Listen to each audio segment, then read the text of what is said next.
where are you guys looking to take the coalition this year? And how do you all kind of agree to what that next growth trajectory is? That's a great question, and it's one that we've grappled with throughout the years, and then I would say each year, because we're always thinking about that, how to get better and how to strengthen and how to recruit the right minds around where we're headed, go where the puck is going, as they say, right?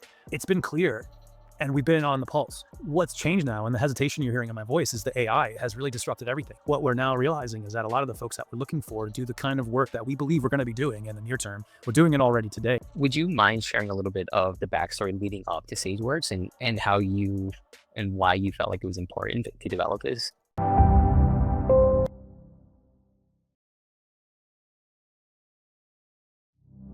All right, guys. Today I'm joined by Mark Calamia, founder of SageWorks, a creative and strategic consultancy built by a coalition of award-winning creatives, strategists, producers, and technologists from top agencies like BBDO, 360i, RGA, Droga 5, IMG Live, and Publis, to name a few. SageWorks specializes in helping brands and creative studios move faster and smarter, blending deep expertise, agile systems, and the AI enhanced workflows needed.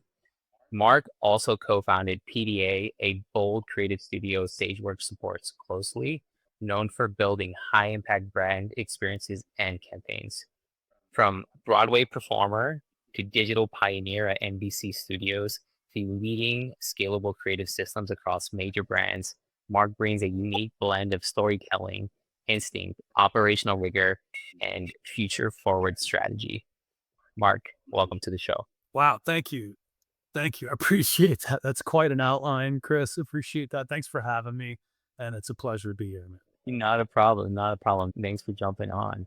Kind of just jumping straight into things for other agency owners who have or are starting to look at that $1 million mark. For you specifically, what was the one growth lever that made the biggest difference in your agency and with SageWorks that you think most founders might be overlooking at that stage? I would say leveraging the resources that are outside of what you expect your company to be, meaning partner with freelance, independent like yourself that maybe have something complementary, a service. Uh, I wouldn't say that a lot of CEOs are overlooking that. That's a great way to build up your business while you are in the early days of it, right? So that's not uncommon. That's not unknown. But I would say that a lot of people do overlook that, and I've been inside organizations for so long that by rule want to work only within the resource that they have ownership of, quote unquote ownership, meaning on payroll, exclusively speaking, or inside the portfolio of the company, again, exclusively within this sort of vertical that limits you. Essentially, it limits you to the talent and the resource that the company has today and the diversity and the perspective of the minds that are in the company today versus a lot of folks and a lot of capabilities that will meet the needs, which are often faster timelines or more limited budgets, where you need to look outside of the regular path or the expected path in order to accommodate. So I think that's what's overlooked. That's what is the backbone of SageWorks. We're all independents, and for that reason. Would you mind sharing a little bit of the backstory leading up to SageWorks and how you and why you felt like it was important to develop this? Yeah. Yeah. I mean, I think ultimately SageWorks is a culmination of all the things that I've been part of. I started my career dancing as a performer, singing, dancing on stage. And as it turns out, those skills translate very well in throughout the storytelling universe, specifically advertising, which is where I am now. But after a career on stage, I went into film, then I went into television, and then I went and did a lot of theater throughout. So I was watching the experience that we were creating, the us as performers leading an audience, the audience giving us feedback by way of applause or laughter or a gasp or silence, whatever the desired response that was we were trying to conjure.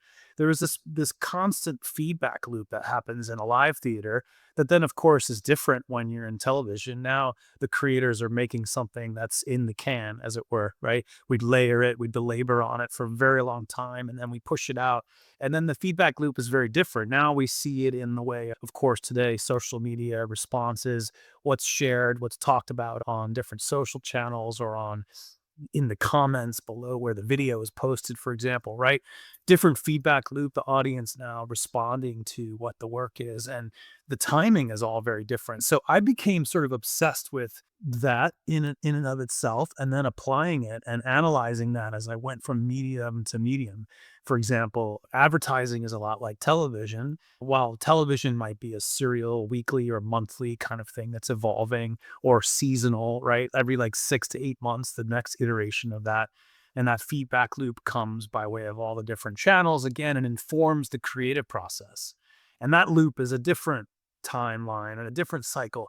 I started to see the pattern across everything that we're doing. And then it's specifically in advertising where we are asked to make the most efficient use of their dollars, the most efficient use of the time that's available to reach the most amount of people that we can possibly reach and get them to do something, right? We're trying to move them to talk about this experience that they've just had or share this product or buy, right? It's very simple. We just want you to buy this toothpaste. That might be the very simple transactional, but it's we're trying to get them to to respond, right? To feel something and then be like, I need that, or I want to talk about that, or I want to share this, or I know somebody who needs this.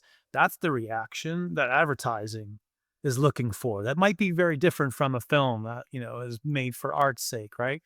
I went through each of these different this sort of progression and found myself in advertising and then realized that it's the same psychology with a different apparatus and that we could do it.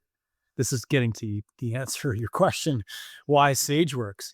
We could do it better and faster without a lot of the friction and a lot of the obstacles, frankly, that are in the way, that have become in the way through evolution of just, the trade, how advertising and clients have worked and the relationships over the years. And then a lot of things which I think your audience can relate to, we all can, which is to say, we all live through, well, a lot of us, most of us, hopefully, I didn't mean to make this a faux pas, but we lived through COVID and the impacts of COVID and how that disrupted everything and how it changed the way that we worked very differently, right? Remotely, we had to find a way to connect, share information. Where do we keep information? So SageWorks was thinking about those things before we had this sort of external COVID, obviously tragic external pressure that made us work differently. We were thinking, how do we work better, work differently, better for the clients, meet their budgets, meet their timelines without the layers of. So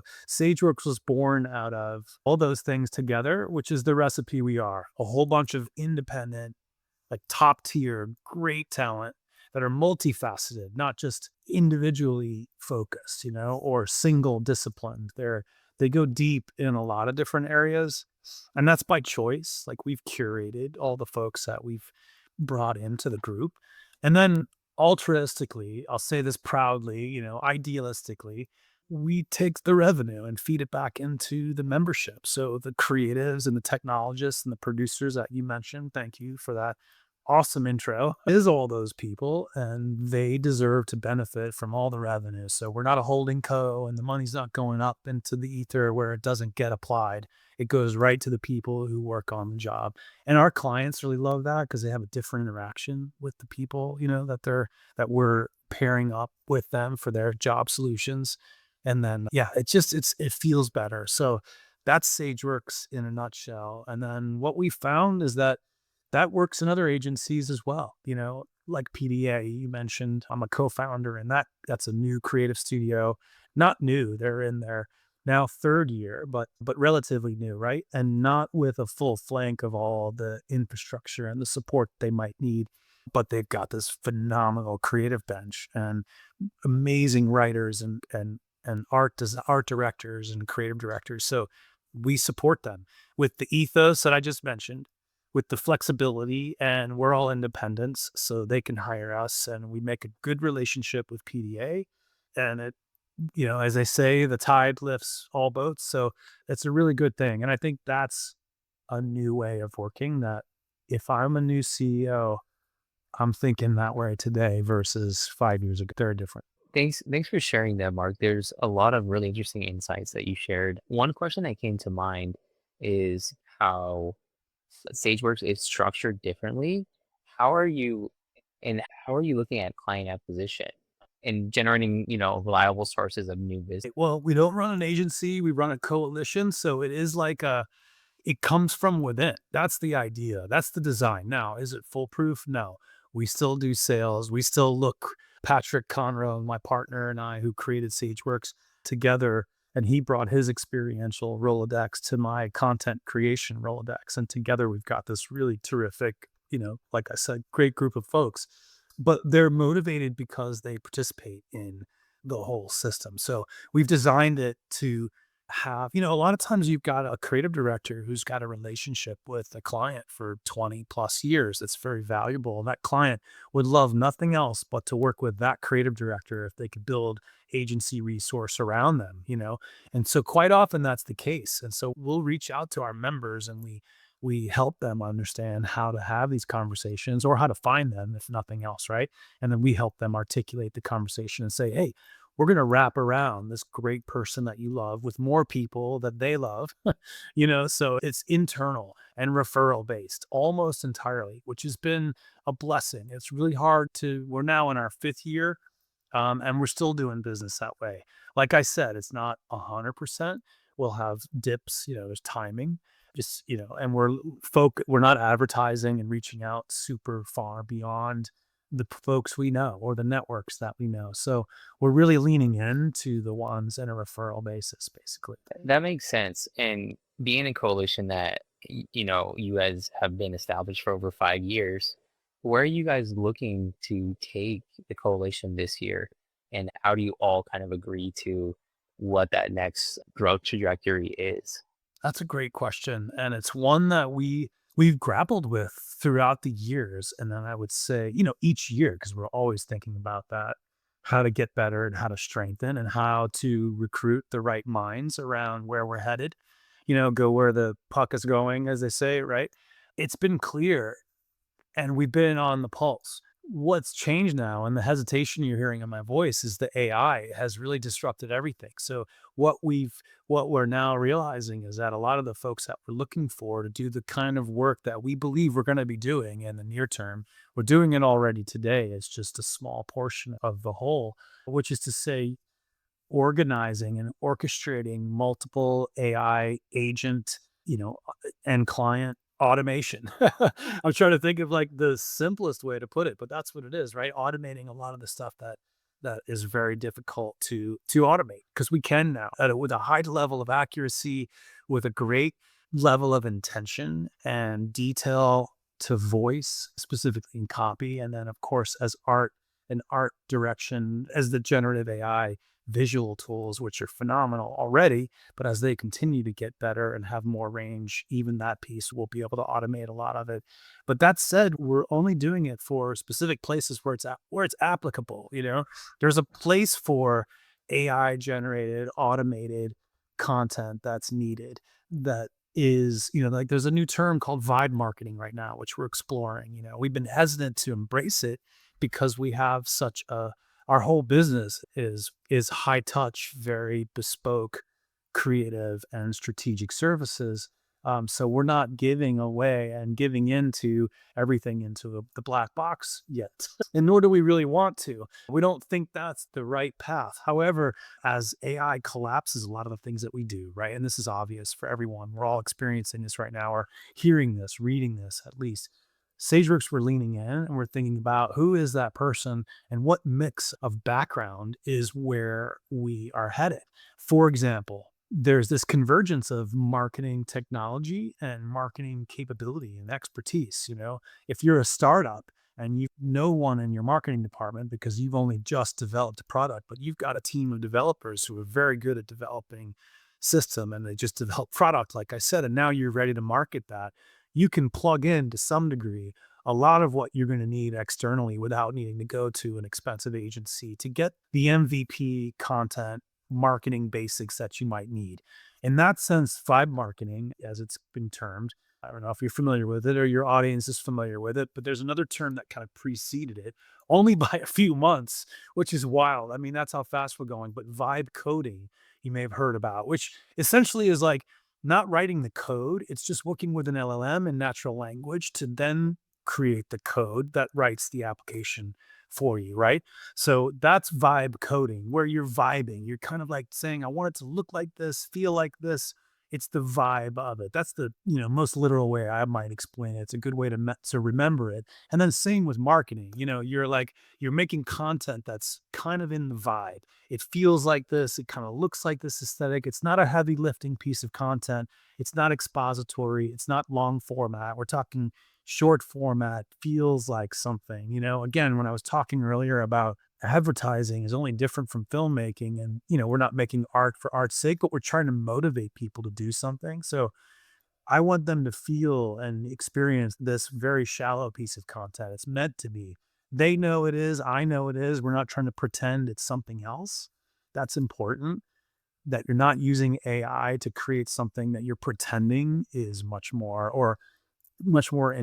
informational or was actually written by a person. You're not pretending. There's no pretense in front of it. You're just saying, hey, this feels like where we're going, right? Together, you, me, consumer and product, or consumer and brand.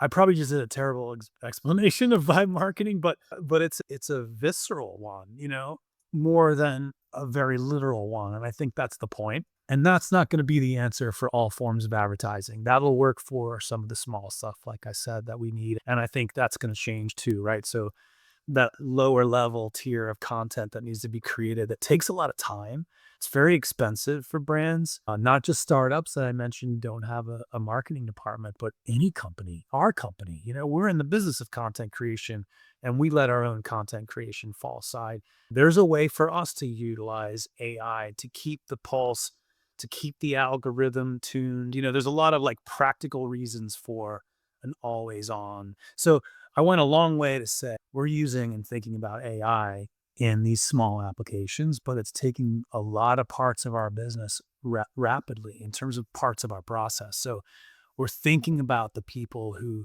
aren't just marketers.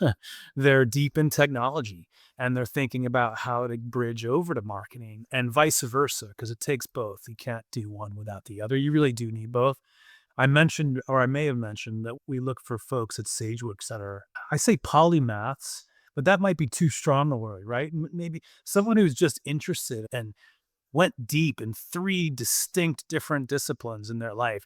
They might not aspire to being a polymath or Da Vinci themselves, but that's pretty extraordinary when you go deep in three different or more disciplines, different areas. They may be complementary, they could be associated, they don't have to be completely distinct, right? But it's an expertise that takes years of practice and investment and curiosity to get you there. That's extraordinary. So when I come across, and my partner, when we find folks who are multifaceted that way, who did 15 years in one and then 15 years in another career, or again, most often it's related, someone who spent 15 years in PR is now focused on consulting, and they're talking about all channels, not just PR, but social and all earned and paid media. That's very relevant. They've got a deep expertise in PR. That's a gift when you're thinking and talking to them about the social media campaign that you want to create, because they're already tuning in to that other part of their brain that's already informed about what are the tenets of PR and what would work. And those two things are different and they work together, or for me personally, I've jumped around quite a bit from being in front of the camera to behind the camera to then not holding the camera at all to a producer who's removing and looking at a bigger picture. And that those very early years where I was on stage, like I said, observing the live feedback loop happen right there in the theater before my eyes as a performer informs everything that I do today, everything. And it has nothing to do with being in front of the camera. It's just understanding that part of the process informs my understanding as a producer. And then now as an audience member, I sat there and watched it. Anyway, I've said a lot. I hope I kind of got to the answer there. I'm sure I've pulled some other things out, but I warned you this might happen. No, all good. I actually like you went in a few different areas that I think are really interesting and important, and how AI is like really touching them. But ultimately, at the end of the day, you're still telling stories. And it sounds like that's kind of been the backbone of what you're doing is just great storytelling. Would you agree? Yeah. Yes, 100%. I mean, that's the simplest way to put it. You're creating an experience, a moment, a story. I kind of avoid storytelling. It gets overused, and some people claim ownership to that it means a certain type of content, and for many years people didn't want to say the word content. For me, that was the easiest way to just think of all forms of content. You know, a TV spot is very different. It may be made some, where it shows up has everything to do with how that experience plays out. If they're busy and they're standing on the subway, waiting to get off and they're watching the clip, that's entirely different from leaning in at home or watching it with three friends and listening to it. I love that. If you ever watch a video and you think it's really funny, try playing it with a few people standing next to you, like over your shoulder, and see if you still laugh as much as you did. It's wild how different, the audience and the proximity to those folks can change the vibe. That's the fascinating part. That's why I love advertising, the psychology of it, and then observing it all the way through to the output is the key. So it's all storytelling. At the end of the day, the campfire is now the phone, right? It's like, it's a story with a beginning, a middle, and an end, hopefully. Not if you're talking to me, it goes on and on. That's a different kind of story, right? Anyway, storytelling is the heart of it. And I didn't know that. When I was in theater, I was performing. I wasn't thinking about watching the process. It came as part of it, and observing it just became part of it. I'm a curious, deconstructive, kind of right and left brain sort of mind. So even while I was performing, I was, thinking about these things perhaps. It evolved, and then going into film and television, I thought that was where I was going to be. I had no idea that production would be the ultimate calling. So it's an evolution, and you're jumping from thing to thing for me, following my curiosity. And then these great, phenomenal gifts like the advent of digital, which sounds crazy. I'm dating myself, right? The internet, that was amazing. And now the internet all over again with AI in terms of a reset of that and a reset of the playing field and the opportunities. And here's the best part.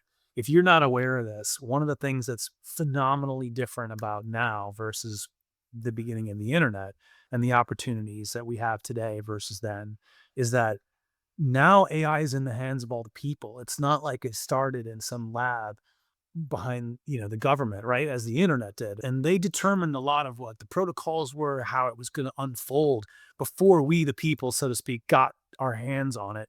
AI is very different. And I think by intention, by some of the companies, maybe OpenAI really did us a solid by pushing it out there early before we were really ready for it, knowing how fast it was going to take everyone by storm. And there's a lot of risk in that, right? But you can see it's not slowing down, it's getting faster.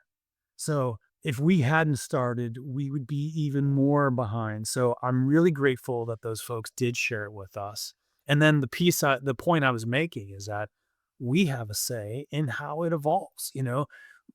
Those big companies are listening, and they're watching, and they're understanding what 100 million subscribers can do. And that's our vote. And so now we're determining how it's applied, and we can build businesses as fast as, maybe not with the resource that Google and right. I'm a solo. Sometimes I feel like I'm solo, because I'm working remotely deep inside my LLM. And I'm thinking, man, I wish I had 15 more people in this with me trying to figure out exactly how to steer this instead of party of one at times. Right. I don't know if you feel that way, just, because we all work independently now so often, and we're exploring maybe these LLMs independently. It's beginning to connect. Like I've got a team, enterprise level team, account, and we're sharing some GPTs that we're doing for clients. And now we're getting into the collaborative side of it a little bit more than just I have 20, subscriptions that I'm experimenting with them all. They're connecting, the dots are connecting now. So I heard someone say this is the best time to be alive if you want to start a business, more so than back in the 90s that I was referring to as the first gold rush, because now we've got the power in our hands. And lo and behold, open source, that wasn't a thing in the beginning of the internet. Like you can choose whether you subscribe to this locked model or a very open and very sophisticated, but open model. I mean, we have a lot more options today. So I could not be more passionate. Is it storytelling? 100%.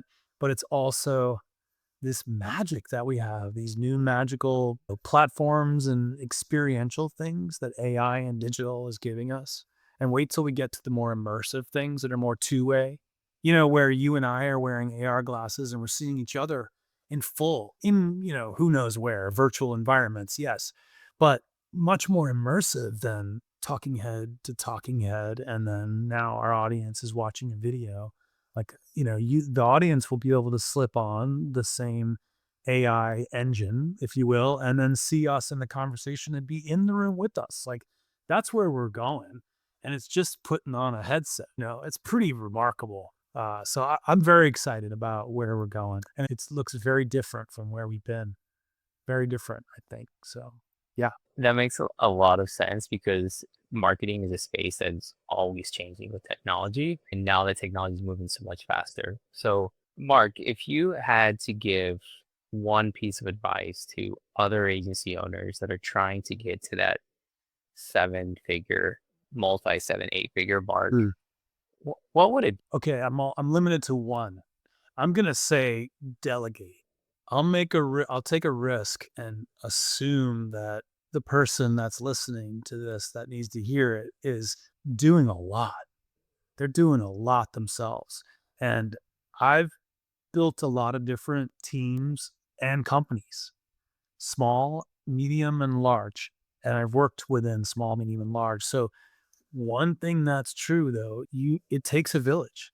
You just need at least 3 or 4 people who are like-minded to support you on the human side, to be there with the small talk and the supportive moments when you've burned yourself out, not because you ever thought you'd run out of steam, but because sometimes you just do and you just wear out. And you need somebody to be like, it's cool. I got you. I got you for the rest of the day or for this call or whatever. That's one thing that we can easily overlook. I'm one of those people. So that's why I'm sharing this. Like, don't overlook the value of that. And then it takes the village, it takes a couple of folks. I'm working with a very small new studio right now that's really just a single founder led, but trying to convince him to create a role for someone else that can support him and help him in a way that will allow him to grow. Otherwise, you'll just run out of resource and you'll spin in a circle and you'll be in the same place. You can do that. We call that the grind, right? Once you realize you're in that circle, we go, oh, I'm grinding it out. And then that's something that you'll outgrow, and that's fine. So it's okay to do that, but when you're frustrated and you're thinking like, how do I get out of this? How do I get past this? I want to change this. I don't want to just put one foot in front of the other and keep going. Ask yourself what part of that you can bring in a partner, someone, and explore how it might not be an exclusive 100% type of thing. Like, there's another person that can do what you need, that what will be complementary to you, that could give you 50% of their time and vice versa, and maybe benefit from you. It doesn't have to be two-way, but the point is there may be a fractional partner out there for you that can give you what you need to free you up from some of the thinkings and the patterns that are holding you from growing. That's important. That's hard to see. That's why I'd say, number one thing I could say that's probably needs to be heard where you are right now. If you're building a business, it's figure out what you can delegate, bring someone in. And as they say, a smaller percentage of something that's much bigger, because now you brought folks in to make it bigger, is a bigger percentage. What they say, 5% of nothing is nothing, but 5% of something that's bigger. I kind of fucked that up, but maybe we can edit that, bleep that, and then yeah, thanks. I wanted to make sure that we could wrap on a good note. Where can people about SageWorks or PDA or even just you in general? Oh, awesome. Thanks, man. Yes, SageWorks, I would say go to sgwx.io, or sageworks.com. And PDA, check PDA out. And then you can find me at markcalamia.com. All these URLs. Look, mark@sageworks.com is my email address, MARC, and then at SAGEWORX.com. So Yeah, that's how you can reach me. I'm on LinkedIn. I'm pretty visible. I try to stay visible. I try to be out there and be connecting with like-minded and complementary and new skill sets too. So if something that, I shared strikes a chord, and if you're a fantastic marketing or a maker with a lot of experience and you like what I was talking about, I'd love to connect with you and hear about why and how we can, build together. That's the name of the game. It's different from the way it used to be for me, looking for a job inside of a building. That was it. That was the place, that was the limit, that was the thing, that was insurance, that was everything. Now everything is dispersed and it's very different. And we're all these individual brands with various degrees of connectivity and exclusivity. And so I encourage you, if you're curious about this, I'll fill you in. It's the water's warm. Okay, right. Yes, we are. Of course, we are, because we want to be growing. We're very, very particular, and we will be honest if we can if we can work with each other or not, or if it fits, right? And you'll know as much as we'll know, because it's a chemistry fit above all. It's not credential. It's about relationship and people and vibe. So, but yes, it's open. Thank you for asking. I appreciate that. Yeah, Mark, thank you so much for your time. Thanks for sharing wealth of knowledge that you have in this space. absolutely, Chris. My pleasure.